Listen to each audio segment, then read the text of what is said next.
News alerts. Sandhya theatre తొక్కిసలాటలో తీవ్రంగా గాయపడి కిమ్స్ ఆసుపత్రిలో చికిత్స పొందుతున్న శ్రీతేజ్ ను పుష్ప 2 నిర్మాత నవీన్ తో కలిసి సినీ ఫోటోగ్రఫీ శాఖ మంత్రి కోమటిరెడ్డి వెంకటరెడ్డి పరామర్శించారు. ఇకపై ఈ విషయాన్ని రాజకీయం చేయవద్దని, సినీ అభిమానుల ఇళ్లపై దాడులు చేయవద్దని కోమటిరెడ్డి వెంకటరెడ్డి అన్నారు. ఈ సందర్భంగా పుష్ప 2 నిర్మాత రేవతి తన కుమారుడు శ్రీతేజ్ తండ్రి భాస్కర్ కు 50 లక్షల చెక్కును అందజేశారు. బాబు పరిస్థితి విషమంగా ఉందని, భగవంతుని దయతో ఆయన త్వరగా కోలుకోవాలని భగవంతుణ్ణి ప్రార్థిస్తున్నట్లు మంత్రి తెలిపారు. తాను సినీ పరిశ్రమలో ఎక్కడికి వెళ్లనని వస్తున్న వదంతులను ఎవరూ నమ్మవద్దని మంత్రి స్పష్టం చేశారు. ఎవరిపై దాడులు జరిగినా చట్టం వదిలిపెట్టదని, కఠిన చర్యలు తీసుకుంటామని మంత్రి కోమటిరెడ్డి వెంకటరెడ్డి హెచ్చరించారు.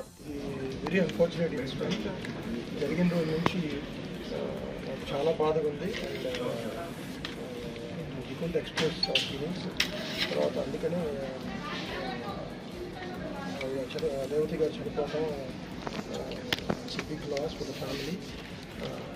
అండ్ బాబుని చూడటానికి వచ్చా and is recovering but doctors are doing their best for recovery and we want to support the family. So సహాయంగా చెక్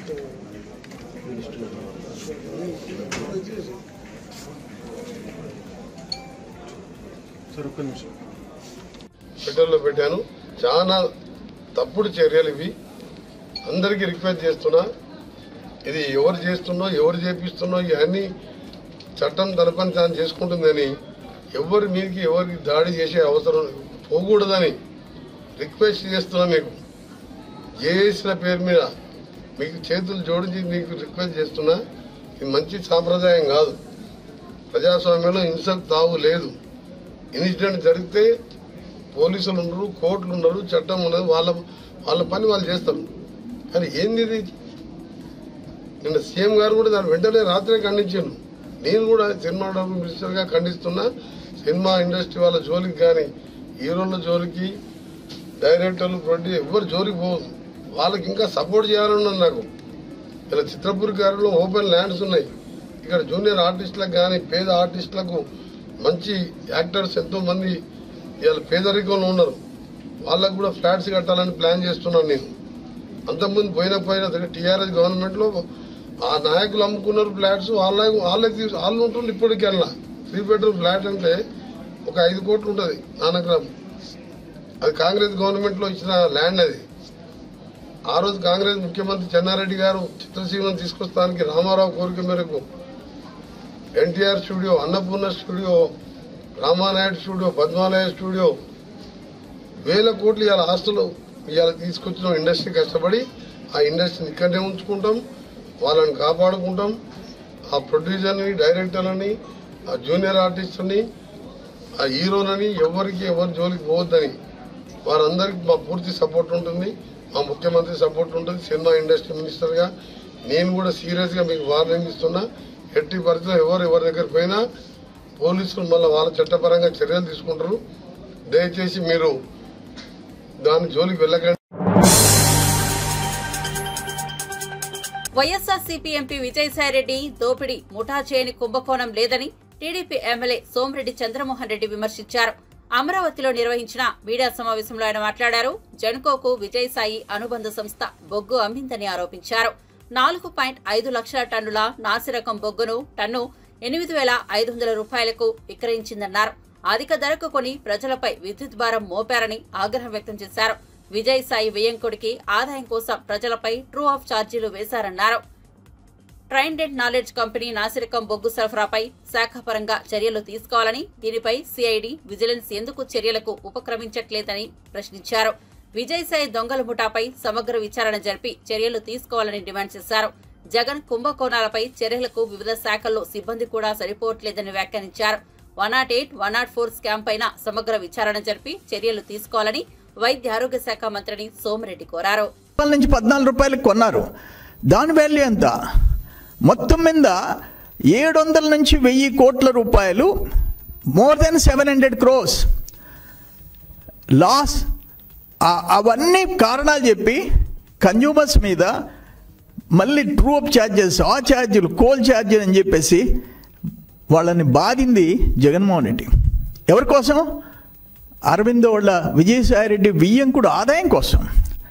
ఇటువంటిది ఎప్పుడన్నా చూసామా అని చెప్పేసి అడుగుతా. ఎందుకు అంత దురాశ దేనికి అంట?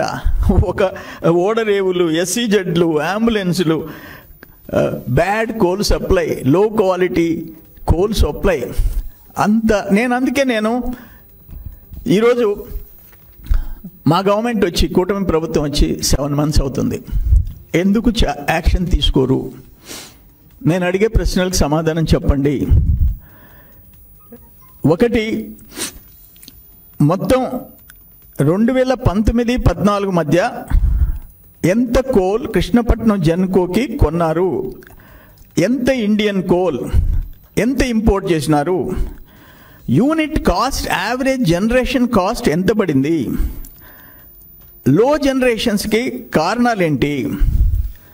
ఆపరేషన్ అండ్ మెయింటెనెన్స్ కాస్ట్ ఎంత పడింది? ఓవరాల్ ఎక్స్పెండిచర్ ఎంత వచ్చింది? ఎందుకు కోల్ రిజెక్ట్ చేయాల్సి వచ్చింది? ఆ బ్యాడ్ కోల్ రిజెక్ట్ చేశారు, దానివల్ల ఎంత పెనాల్టీ వేశారు? ఎంత తిరిగి రాబట్టారు? ఆ ట్రైడెంట్ అండ్ నాలెడ్జ్ అరవిందోకి సంబంధించిన కంపెనీ దగ్గర ఎంత తిరిగి కలెక్ట్ చేశారు? మీరు చేసిన ఆ పూర్ క్వాలిటీ కోల్ సప్లై చేసిన దానికి మీరేమైనా యాక్షన్ తీసుకున్నారా? పెనాల్టీ ఏమైనా ఇంపోజ్ చేశారా? Loss of amount due to receiving a low quality coal purchase from Trident and knowledge వల్ల ఏమి క్రిమినల్ యాక్షన్ తీసుకున్నారు? ఎందుకు కేసు ఫైల్ చేయలేదు? మీ కరస్పాండెన్స్ ఏంటి? ఏమి రాశారు మీకు? వాళ్ళు ఏం రిప్లై ఇచ్చారు? ఎందుకు చేతులు ముడుచుకొని కూర్చున్నారు? సరే, ఆ జగనన్న రాజ్యం పోయింది. ఈరోజు చంద్రబాబు నాయుడు గారి ప్రభుత్వం వచ్చింది, కూటమి ప్రభుత్వం వచ్చింది. ఇప్పుడు కూడా డిపార్ట్మెంట్స్ ఎందుకు యాక్షన్ తీసుకోవు? ఓ పక్కన ఈరోజు కాకినాడ పోర్టు ఇవన్నీ సెన్సేషనల్గా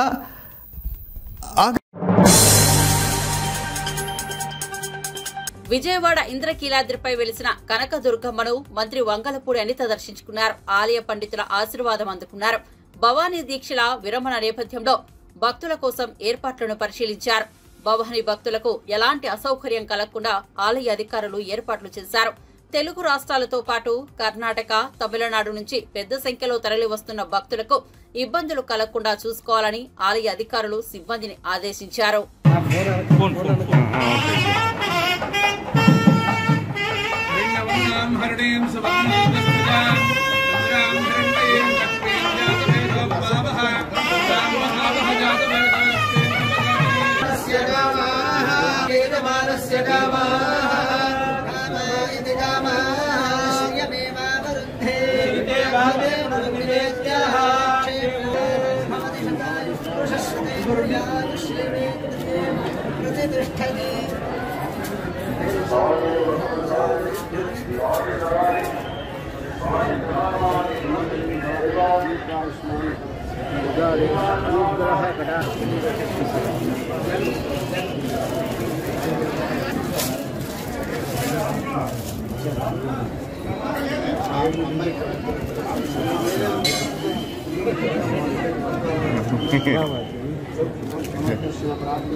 చూడండి సార్, ఇటు సార్ ఇగో గారు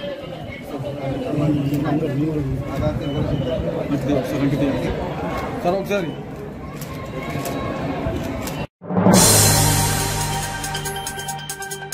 కడప నగరపాలక సంస్థ సర్వసభ్య సమావేశం రసాభాసగా మారితే సమావేశానికి హాజరైన స్థానిక టీడీపీ ఎమ్మెల్యే మాధవిరెడ్డికి వేదికపై కుర్చీ ఏర్పాటు చేయలేదు. దీంతో ఆమె ఆగ్రహం వ్యక్తం చేశారు. గతంలోనూ ఇలాగే చేశారంటూ మండిపడ్డారు.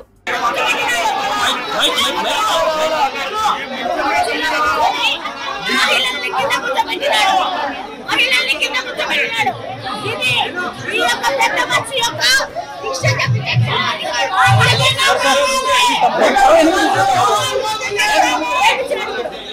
అంటే ఈయనకి విచక్షణ లేదు, ఈయనకి విచక్షణ లేదు, ఈయన మహిళలని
ప్రజలకు మెరుగైన విద్య, వైద్యం అందుబాటులోకి తెస్తూ సామాజిక భద్రత కల్పించడమే తమ ప్రభుత్వ ధ్యేయమని రాష్ట్ర వైద్య ఆరోగ్య శాఖ మంత్రి దామోదర రాజనరసింహ స్పష్టం చేశారు. నిజామాబాద్ జిల్లా రెంజల్ మండల కేంద్రంలో 1,56,00,000 వ్యయంతో నూతనంగా నిర్మించిన ప్రాథమిక ఆరోగ్య కేంద్రం భవనాన్ని మంత్రి దామోదర రాజనరసింహ అట్టహాసంగా ప్రారంభోత్సవం చేశారు. ఆరోగ్య కేంద్రంలో అందుబాటులో ఉన్న వైద్య సదుపాయాలను పరిశీలించారు. ఈ సందర్భంగా ఏర్పాటు చేసిన కార్యక్రమంలో మంత్రి మాట్లాడుతూ ఉన్నత ప్రమాణాలతో కూడిన విద్య, వైద్యం, సామాజిక భద్రతను ప్రజలకు కల్పించాలనే ప్రధాన లక్ష్యంతో ముఖ్యమంత్రి రేవంత్ రెడ్డి మార్గనిర్దేశంలో ముందుకెళ్తున్నారని అన్నారు.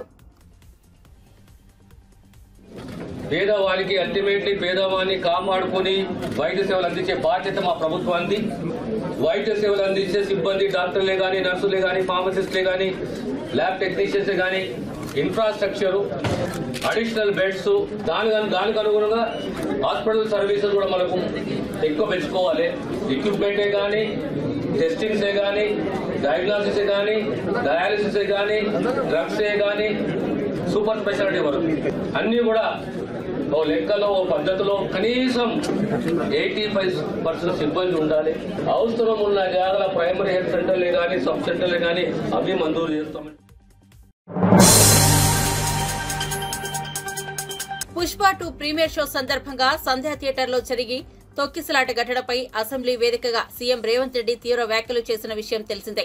ఈ విషయంపై విపక్ష పార్టీలు సీఎం రేవంత్ రెడ్డిపై ఆగ్రహం వ్యక్తం చేస్తున్నారు.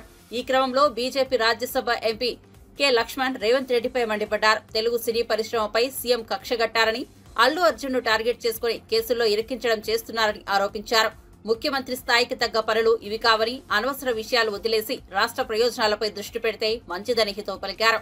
చట్టం చేతుల్లో ఉందని ఇష్టం వచ్చినట్టుగా వినియోగించుకోవాలని చూస్తే కేసీఆర్ ప్రభుత్వానికి పట్టిన గతి రేవంత్ రెడ్డి ప్రభుత్వానికి పడుతుందని లక్ష్మణ్ పేర్కొన్నారు. అల్లు అర్జున్ విషయంలో ముఖ్యమంత్రి వ్యవస్థ తీరు ఏమాత్రం కూడా భావ్యంగా లేదు. అసెంబ్లీలో కాంగ్రెస్ పార్టీ, మజ్లిస్ పార్టీ కూడబలుకొని అల్లు అర్జున్ యొక్క వ్యక్తిత్వాన్ని హననం చేయడానికి ముఖ్యమంత్రి గారు ఏ రకంగా భాషను ప్రయోగించి యావత్తు తెలుగు సినీ ఇండస్ట్రీస్నే అపఖ్యాతి పాలు చేసే విధంగా వారు అసెంబ్లీ వేదికగా ఈ రకంగా మాట్లాడే మాత్రం భావ్యంగా లేదు. అసలు అసెంబ్లీలో ఈ అంశం మీద చర్చ అవసరమా అని చెప్పి కూడా ప్రజలు ఇవాళ మరి భావిస్తూ ఉన్నారు. వాస్తవంగా తెలుగు ఇండస్ట్రీ ఇవాళ మొత్తం ప్రపంచవ్యాప్తంగానే ఒక ప్రఖ్యాతిగాంచి ఇవాళ తెలుగు ఇండస్ట్రీ నిర్మిస్తున్నటువంటి సినిమాల్లో ఇటీవల చూసాం. RRR ఏ రకంగా బ్లాక్ బస్టర్, మరి వేల కోట్లు ఇవాళ మరి ఆ రకంగా వసూలు కావడమే కాకుండా అందులోని ఆస్కర్ అవార్డు ఏదైతే నాటు నాటు పాటకు మరి లభించిందో తెలుగు ప్రజలందరూ కూడా గర్విస్తూ ఉన్నారు. అటువంటి పరిస్థితుల్లో మరి తెలుగు సినిమా ఇండస్ట్రీ మొత్తం కూడా ఇవాళ ప్రజల ముందు దోషిగా నిలబెట్టే విధంగా వాళ్ళు వ్యాపారాలు చేసుకుంటే లేదా వాళ్ళు పన్నులు కడుతూ ఉంటే ఈరోజు రాష్ట్ర ప్రభుత్వం మొత్తం నీరు గార్చే విధంగా వివరించారు. సంధ్యా థియేటర్లో జరిగినటువంటి సంఘటన పట్ల అందరం కూడా తీవ్రంగా ఖండించాం. ఆ మహిళ చనిపోవడం కూడా చాలా బాధాకరమైన విచారణ కూడా వ్యక్తం చేశాం. ఇవాళ ఎవరైతే ఆసుపత్రిలో అబ్బాయి శ్రీతేజ్ ఉన్నారో త్వరగా కోలుకోవాలి. ప్రభుత్వంతో పాటు అల్లు అర్జున్ కూడా వారికి అన్ని విధాలు కూడా అండగా ఉండాలని చెప్పి కోరుకుంటున్నాం. తప్పితే ఆ రకంగా మరి విద్వేషపూరితంగా కక్ష కట్టినట్టుగా ఇవాళ రేవంత్ రెడ్డి గారు మరి తెలుగు సినిమా ఇండస్ట్రీ పట్ల కానివ్వండి, అల్లు అర్జున్ పట్ల వివరించడం అనేది దాన్ని తీవ్రంగా ఖండిస్తున్నాం. ఇప్పటికైనా మరి రేవంత్ రెడ్డి గారు ఎందుకు ఈ యొక్క మరి విధంగా కక్షపూరితంగా వివరిస్తున్నాడో మరి ప్రజలు ఇవాళ నిజంగా 2 రాష్ట్రాల్లో తెలుగు ప్రజలు తెలుగు సినిమా ఇండస్ట్రీకి దక్కుతున్నటువంటి ఖ్యాతిని ఈ రకంగా అపఖ్యాతి పాలు చేసే విధంగా వివరించే ఈ మాత్రం భావ్యం కాదు, సమంజసం కాదని.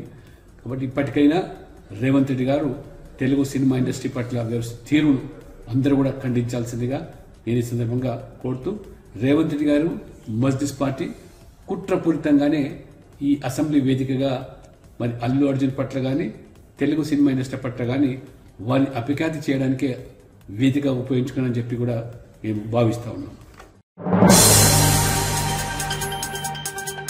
సికింద్రాబాద్ లోని ముత్యాలమ్మ దేవాలయాన్ని బీఆర్ఎస్ ఎమ్మెల్సీ కల్వకుంట్ల కవిత సందర్శించారు. అమ్మవారిని దర్శించుకుని ప్రత్యేక పూజలు చేశారు. అనంతరం ఆలయ పూజారుల వేద మంత్రాల ద్వారా అమ్మవారి ఆశీర్వాదాలు తీసుకున్నారు. సికింద్రాబాద్ ముత్యాలమ్మ ఆలయంలో ఇటీవలే అమ్మవారి విగ్రహ పునః ప్రతిష్టాపన జరిగింది. ఈ నేపథ్యంలో ఎమ్మెల్సీ కవిత తన బృందంతో కలిసి వచ్చి అమ్మవారిని దర్శించుకున్నారు. అదేవిధంగా ఆలయంలో జరిగిన తొట్టెల ఊరేగింపు కార్యక్రమంలో పాల్గొన్నారు. డప్పు చప్పుళ్ల మధ్య పోతురాజులు శివసత్తులతో కలిసి ఫోటోలు దిగారు. కాగా సికింద్రాబాద్ మోండా మార్కెట్ సమీపంలోని కుమ్మరిగూడలో ముత్యాలమ్మ ఆలయంలో అమ్మవారి విగ్రహాన్ని ధ్వంసం చేసిన ఘటన తెలిసిందే. ఈ క్రమంలోనే తాజాగా అమ్మవారి విగ్రహ పునః ప్రతిష్టాపన జరిగింది. కుమ్మరిగూడ ముత్యాలమ్మ బోనాల పండుగలో పాల్గొనడానికి ఇక్కడికి రావడం జరిగింది. మరి ముత్యాలమ్మ అంటే చాలా మహిమగల్ల అమ్మ. ఆ అమ్మ దయ వల్ల మన తెలంగాణ రాష్ట్రం అంతా బాగుండాలి, తెలంగాణ ప్రజలందరూ బాగుండాలని మనస్ఫూర్తిగా కోరుకుంటా ఉన్నాం. చాలా పాత ఊరు, చాలా ప్రసిద్ధమైనటువంటి బోనాలు, మహిమగల్ల అమ్మ, చరిత్రగల్ల అమ్మ. ఆ అమ్మని దర్శించుకోవడం నా అదృష్టంగా నేను భావిస్తూ ఉన్నాను. మరి కుమ్మరిగూడ వాస్తవ్యులందరూ కూడా బాగుండాలని, ఈ టెంపుల్ ఇంకా దినదిన అభివృద్ధి చెందాలని చెప్పి కమిటీ సభ్యులందరూ బాగుండాలని కోరుకుంటున్నా. Thank you. జై. విజయవాడ దుర్గ అమ్మవారిని నిత్యం వేలాది మంది భక్తులు దర్శించుకుంటారు. ఈ క్రమంలో అమ్మవారి ఆలయానికి విచ్చేసిన తెలంగాణ మంత్రి సీతక్క దుర్గ గుడిలో ప్రత్యేక పూజలు నిర్వహించారు. అమ్మవారి దర్శనార్థం ఆలయానికి విచ్చేసిన తెలంగాణ రాష్ట్ర పంచాయతీరాజ్ గ్రామీణాభివృద్ధి స్త్రీ శిశు సంక్షేమ శాఖ మంత్రి అనసూయ సీతక్క ఆలయ అధికారులు మర్యాదలతో స్వాగతం పలికారు. అనంతరం మంత్రి సీతక్క అమ్మవారిని దర్శనం చేసుకుని ప్రత్యేక పూజా కార్యక్రమాలు నిర్వహించి మొక్కులు చెల్లించుకున్నారు. అనంతరం మంత్రి సీతక్కకు వేద పండితులు ఆశీర్వచనం అందజేయగా ఆలయ అధికారులు అమ్మవారి శేషవస్త్రం, ప్రసాదం, చిత్రపటం అందజేశారు. అమ్మవారిని దర్శించుకున్న వారిలో కాంగ్రెస్ పార్టీ సీనియర్ నాయకులు న్యాయవాది గంగశెట్టి అప్పయ్య తదితరులు పాల్గొన్నారు.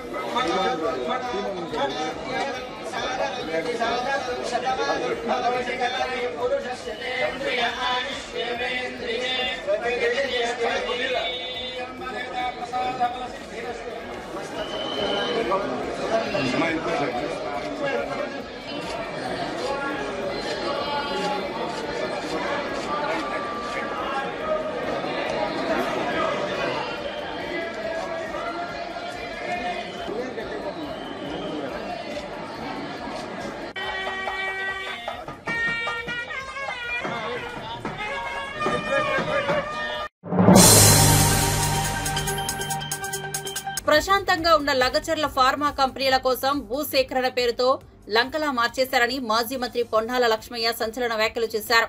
ఆయన మీడియాతో మాట్లాడుతూ తమ భూములను బలవంతంగా లాక్కుంటున్నారనే ఆ గిరిజన రైతులు తిరగబడ్డారని పేర్కొన్నారు. కానీ అధికారులపై దాడి చేయడం వారి అభిమతం కాదని, భూసేకరణను అడ్డుకోవాలని మాత్రమే వారు అలా చేశారని తెలిపారు. కాంగ్రెస్ నాయకులకు అప్పులు, పెట్టుబడులపై ఏమాత్రం అవగాహన లేదని ఆరోపించారు. అసెంబ్లీ సాక్షిగా ప్రభుత్వ పెద్దలు ప్రజలను తప్పుదోవ పట్టించారని ధ్వజమెత్తారు. 10 ఏళ్ల బీఆర్ఎస్ పాలనలో అమలు చేసిన సంక్షేమ పథకాలను కాంగ్రెస్ ప్రభుత్వం కొనసాగిస్తుందో లేదో సమాధానం చెప్పాలని పొన్నాల లక్ష్మయ్య డిమాండ్ చేశారు. ఈ రాష్ట్రం గత 10 సంవత్సరాల్లో తెలంగాణ ఏర్పడిన తర్వాత 29 రాష్ట్రాలు, 6-7 కేంద్రపాలిత ప్రాంతాలు. మన ఆర్థిక స్థితిగతులు ఎట్లా ఉన్నాయి? 29 36 36లో 30 రాష్ట్రాల కంటే మెరుగ్గా ఉంది. ఇది వాస్తవం కాదా? చూస్తారా? వస్తారా? చూపెడతాము, అర్థం చేసుకుంటారా? అంతేకాదు, ఈ రాష్ట్ర సంపద ఎక్కడి నుంచి ఎక్కడికి పోయింది? సుమారు 4 లక్షల కోట్లు ఉంటే ఇలా 14 లక్షల పైసలు చెంది 3.5 రెట్లు పెరిగింది. ఏ రాష్ట్రంలోనైనా పెరిగిందా? ఏ దేశంలోనైనా పెరిగిందా 10 సంవత్సరాల్లో ఇంత ఎత్తున? రాష్ట్ర సంపదకు, అప్పులకు ఎలా ఉందో తెలుసా మీకు? ఈ రాష్ట్రం 7వ స్థానంలో ఉంది. రాష్ట్రం యొక్క అప్పులు 27% అయితే సంపద 100 రూపాయలు అయితే అప్పులు 27. మీకేమైనా తెలివితేటలు ఉంటే, ఇంగిత జ్ఞానం ఉంటే దేశం యొక్క అప్పులు, సంపద ఎంతో తెలుసా మీకు? దేశం 100 రూపాయలు సంపాదిస్తే 87,000 రూపాయలు అప్పుల్లో ఉంది. ప్రపంచంలో అమెరికా, జపాన్, చైనాలంటే మనకు డీటెయిల్స్ ఎక్కువ రావు. అమెరికా ఎంతో తెలుసా? 29 ట్రిలియన్ల ఆదాయం ఉంటే, సంపద ఉంటే సంవత్సరానికి 47 ట్రిలియన్లు అంటే దాదాపు ఆదాయానికి డబుల్ అప్పులున్నాయి. అట్లాగే జపాన్ 100కు 150 అంటే అప్పులు తీసుకోమన్నట్టు. కానీ ఇంగిత జ్ఞానం ఉన్న ఎవరికి కూడా ఆధునిక ప్రపంచంలో లేకుంటే మన నిజ జీవితంలో లోన్, అప్పు is a part of development process. Why we borrow? To produce more, to create more employment. In the process, you service the debt. ఆ మాత్రం ఇంగిత జ్ఞానం లేకుండా మాట్లాడుతున్నావే. ఎలక్షన్ల ముందు ఎందుకు మాట్లాడలేదు? ఇవాళ మాట్లాడే మాటలు అప్పులు ఉన్నాయి కాబట్టి మేము చేస్తలేమా? ఈ రాష్ట్రం అప్పుల్లో ఉన్నా ఏదున్నా అప్పులు ఏమున్నా అన్ని రాష్ట్రాల కంటే మెరుగ్గా ఉన్నాం. ప్రపంచంలో ఏ రాష్ట్రంలో కూడా ఇట్లా లేదు దేశంలో. అదే కాకుండా సగటు ఆదాయం ఏ ప్రాంతానికైనా ప్రపంచంలో కానీ, ఏ దేశం కానీ, లేకుంటే మన దేశంలో 3.5 రెట్లు పెరిగిందా? చూపెడతారా? ఎట్లా అయింది? It's part of development process. We had to take loans. Loans were within the limits. Bezawada దుర్గమ్మను దర్శించుకున్న సినీ నటుడు ఉపేంద్ర విజయవాడలోని ఇంద్రకీలాద్రిపై కొలువైన శ్రీ దుర్గా మల్లేశ్వర స్వామి అమ్మవార్లను కన్నడ నటుడు ఉపేంద్ర యుఐ చిత్ర బృందం దర్శించుకున్నారు. అనంతరం ఆలయ అర్చకులు వారికి వేద ఆశీర్వచనం చేసి అమ్మవారి శేషవస్త్రం, తీర్థ ప్రసాదాలను అందజేశారు.